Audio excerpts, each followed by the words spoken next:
Will you find what you need in the Lost Bookshop by Evie Woods, or should some things stay lost?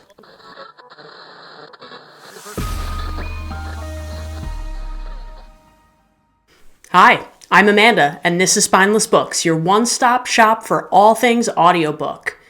I picked up The Lost Bookshop by Evie Woods for a book club. It's not necessarily a book I would have chosen on my own, but Audible's been recommending it to me left and right, so even though it wasn't something I'd have picked, it's fair to say it's pretty popular right now. The Lost Bookshop follows a dual timeline. You've got Opaline, set in the 1920s, and you've got Henry, set in present day, and you have Martha, set in present day.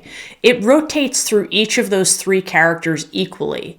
Now, immediately, I will say, I think this made the timelines a little bit uneven, because you get two perspectives from present day and only one from the past. Now, I know this was intentional on the author's part, but I'm not sure that I really enjoyed the fact that it was 2/3, 1/3. I think I would have been interested in this actually being three timelines, as potentially confusing as that might be.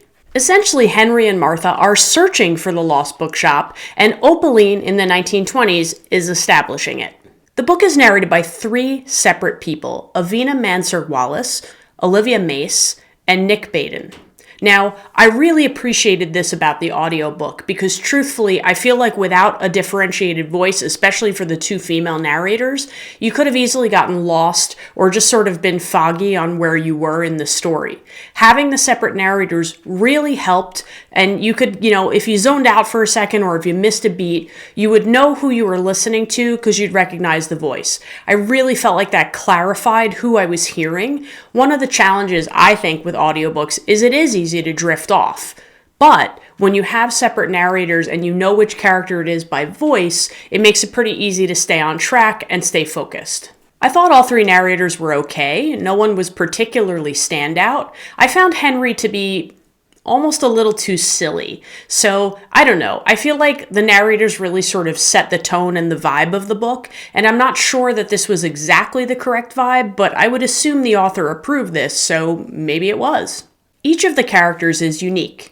Henry is a scholar and a rare book enthusiast. Now, he has read about this Lost Bookshop in literature, and he wants to figure out where it is. So he goes to the location and finds that he just walks right into the Lost Bookshop. You see, the Lost Bookshop appears when you need it, and even though he is able to walk into it immediately and prove to himself that it exists, he has trouble getting back to it, and that's the crux of his drama throughout the story. Martha is a young woman who's in an abusive marriage, and she finally works up the courage to step away from it. She moves in with a woman named Madame Bowden, who's basically a wealthy homeowner in the area, coincidentally right by the Lost Bookshop. Now, Madame Bowden hires Martha as a housekeeper with basically no prior experience, but they essentially form a really unique relationship that carries a lot of the story.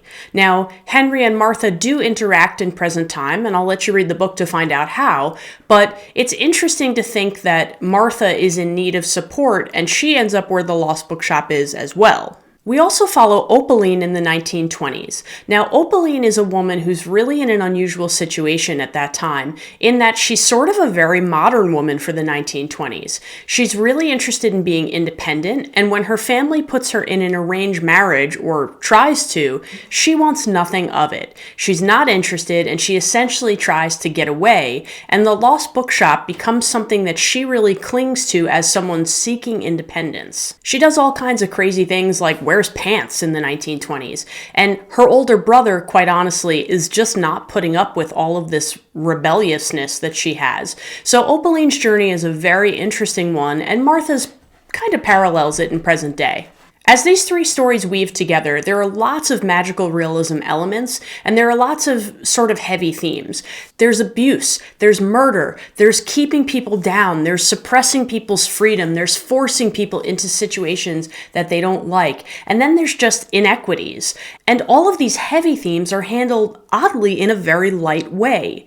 It's really interesting. When my book club discussed the book, we all talked about how really sort of intense these themes were that are in the book, yet everybody agreed that the book had a very light vibe. It's interesting how it's handled. Evie Woods writes about these serious themes with respect and the proper decorum, but She does it in a really light way that doesn't weigh you down. Here's the bottom line. Did I love this book? No, not really. Did I like it? Yes, definitely. Would I recommend it? I would, actually. And I would recommend it because, first of all, there's a lot to talk about. Second of all, it's a really interesting story. I mean, there's a lot to think through and a lot to follow. But for the most part, I think people really enjoyed it. Most people in my book club either really liked it or loved it. So I think that's a really good sign. I think it's a well-written book. I think it's an intriguing structure. And I really like the way that Evie Woods handled such serious themes because there was something about this book that was just light.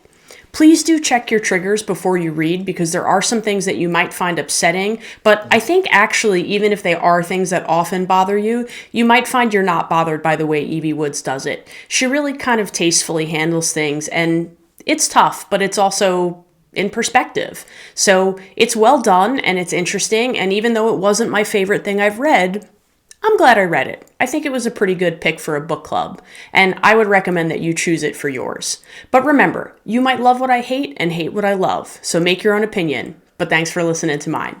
See you next time. I hope you like and subscribe.